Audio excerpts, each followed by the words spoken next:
Rasul dalam keadaan sangat lemah kembali dipapah oleh Ali bin Abi Thalib dan Fadl bin Abbas untuk kembali ke rumahnya. Pada saat itu matahari sudah mulai meninggi. Pintu Rasulullah SAW dikunci dan di dalam Rasulullah SAW sudah terbaring di pangkuannya Aisyah. Ketika itu ada seseorang yang mengetuk pintu rumah Rasulullah dan Fatimah membuka pintu tersebut. Dan sang laki-laki tersebut berkata kepada Fatimah, "Aku ingin bertemu dengan ayahmu." Apa kata Fatimah? "Tidak bisa wahai pemuda, ayahku sedang sakit." Fatimah lalu menutup pintu tersebut dan kembali kepada sang ayah. Kata Rasulullah SAW sambil menatap wajah Fatimah seakan-akan wajah itu ingin dikenangnya seumur hidupnya, mengatakan, "Wahai Fatimah, sesungguhnya yang datang adalah malaikat maut. Malaikat maut hendak mengambil nyawaku pada hari ini." Fatimah sudah tidak tahan lagi dan terseduh-seduh dalam tangisannya. Lalu malaikat maut itu masuk ke rumahnya Rasulullah SAW. Dalam keadaan lemah, Rasulullah SAW bertanya kepada malaikat maut, "Di mana malaikat Jibril? Aku tidak pernah melihat malaikat Jibril selama ini. Di mana dia? Kenapa tidak hadir pada hari ini?"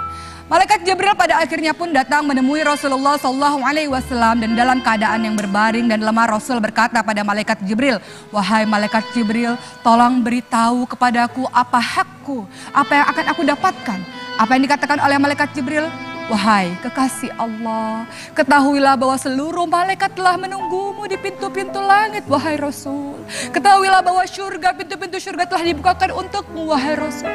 Tapi apa jawaban Rasul? "Lalu bagaimana dengan umatku? Ketika aku pergi nanti bagaimana dengan umatku?" kata Rasul. Kemudian malaikat Jibril mengatakan, "Siapa yang mencintaimu, siapa yang mengikuti sunnahmu akan bersama denganmu di surga Allah, wahai Rasulullah." Kemudian yang terjadi adalah malaikat Israel mulai mengambil nyawa Rasulullah perlahan-lahan dari kakinya, perlahan-lahan ditariknya. Kemudian Rasulullah SAW mengatakan, "Wahai malaikat maut, dahsyatnya sakaratul maut ini. Sakit sekali sakaratul maut ini. Kalau aku tahu rasanya seperti ini, tolong timpakan seluruh rasa sakit sakaratul maut seluruh umatku kepadaku, wahai malaikat maut. Aku tidak ingin mereka merasakan kesakitan yang amat dahsyat seperti ini." Ketika dalam keadaan seperti itu, malaikat Jibril memalingkan mukanya dan Rasulullah SAW berkata pada malaikat Jibril lagi, "Malaikat Jibril, apakah engkau tidak mau melihatku? Jijikkah engkau melihatku sampai engkau memalingkan wajahmu, tidak mau menghadapku?" Apa yang dikatakan oleh malaikat Jibril? "Wahai kekasih Allah, tidak ada orang yang mampu melihat wajah kekasih Allah dalam keadaan sakit seperti ini. Tidak akan ada orang yang rela melihat wajah kekasih Allah dalam keadaan yang hendak mati seperti ini. Aku tidak sanggup untuk melihatmu, wahai Rasul."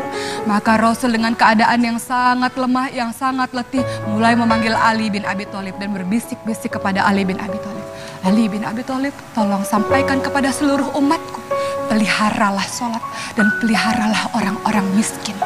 Dalam keadaan mulai satu persatu nafas Rasulullah SAW tersengal-sengal dan seluruh orang sudah mulai menangis, Rasulullah berbisik dengan lemah, "Ummati, ummati, ummati, ummati, ummati, ummati." Rasulullah SAW memikirkan keadaan kita, keadaan umatnya sepeninggalan Rasulullah SAW. Apakah taat kepada Allah atau maksiat di jalan Allah Subhanahu wa Ta'ala? Maka di detik-detik kematian Rasulullah menaikkan satu telunjuknya, kemudian mengucapkan, "La ilaha illallah, la ilaha illallah, la ilaha illallah." Dan pada saat itu juga terpejamlah matanya di pangkuan Aisyah. Seluruh orang menangis dan kemudian kabar matinya Rasulullah SAW mulai tersiar di seluruh penduduk Madinah. Dan semua orang menangis terseduh-seduh, tersayat hati mereka karena kepeninggalan Rasulullah SAW. Umar bin Khattab radhiyallahu anhu yang mendengar kisah ini pun mulai mengambil pedangnya dan mengacungkan pedangnya dengan perasaan marah. Ia mengatakan, "Siapapun yang mengatakan Rasulullah mati, akan aku penggal lehernya. Siapapun yang mengatakan Rasulullah telah wafat, akan aku bunuh dia." Rasulullah tidak wafat, Rasulullah hanya kembali bertemu dengan Allah. Setelah itu kembali lagi bertemu dengan kita. Rasulullah hanya seperti Nabi Musa saja yang bertemu dengan Allah. Setelah itu kembali lagi pada umatnya. Jangan sekali-kali kalian mengatakan Rasulullah mati. Begitu kata Umar. Umar begitu terpukul dengan kematian Rasulullah SAW sampai Abu Bakar radhiyallahu anhu menenangkan Umar dan mengatakan, "Wahai Umar, tidak begitu Umar. Kalau engkau menyembah Rasulullah SAW, ketahuilah bahwa dia adalah seorang manusia biasa yang pada akhirnya kembali kepada Allah Subhanahu wa Ta'ala. Tapi ketika engkau menyembah Allah Subhanahu wa Ta'ala, Allah itu maha abadi, Allah itu tidak pernah mati, maka sembahlah Allah Subhanahu wa Ta'ala. Inilah kisah bagaimana detik-detik wafatnya Rasulullah SAW. Kita mengaku mencintai Rasulullah, maka apa bentuk aplikasimu dalam mencintai Rasulullah?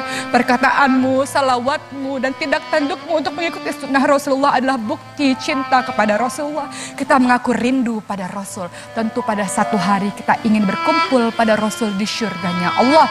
Mudah-mudahan kisah kematian Rasulullah ini menjadi satu pembelajaran bagi kita untuk senantiasa ingat mati. Dan secerdas-cerdas orang, kata Rasulullah, adalah mempersiapkan perbekalan untuk menyambut kematian kita, untuk pada akhirnya bertemu dengan Allah sang kekasih abadi dan Rasulullah SAW.